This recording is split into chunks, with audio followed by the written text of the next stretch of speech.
என்னடி எங்கக்கா போடவே விட மாட்டேங்கிறாங்க பேர் நோண்டிக்கிட்டே இருக்கு. ஏதாவது பண்ணி அதை சைலண்டாக கரை வை. ஏதாச்சும் பண்ணு. பால் என்னால் வச்சுக்கிட்டு போட முடியல. என்ன பண்ணுது பாட்டு கம்முன்னு தூங்குது. கால் ஆல்ரெடி காந்து போட்டுட்டு இருக்கிறோம். கால் வலிக்குது. கால் பேர் எப்படி வச்சுட்டு இருக்கிறேன் பேர் எவ்வளோ நேரம் இப்படியே வச்சுட்டு இருக்கு பையனை இந்த குட்டி பண்ணியை வச்சுக்கிட்டு பாச்சம்மா ஏதாவது பண்ணுந்தா உங்ககிட்ட படிக்கிறேன். வாடா வந்துடுறி. குழந்தை இப்படி விளையாடுது பாருங்க.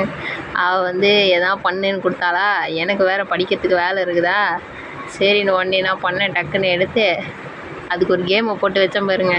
அது பாட்டு குஞ்சிட்டு இருந்துச்சு. எனக்கும் புரியுது அது பாவம் கண்ணு கெட்டு போய்டும்ன்ட்டு. ஆனால் கொஞ்ச நேரம் நான் சத்தியமாக அது விளையாடாது. இது இந்தியன் பூனை. இது ஒரிஜினல் எலி கூட விளையாடும். அதனால் இந்த ஃபோன்லலாம் விளையாடாதுன்னு நினச்சி தான் நான் வச்சேன் நம்பிக்கையாக. அது என்னடான்னா அநியாயத்து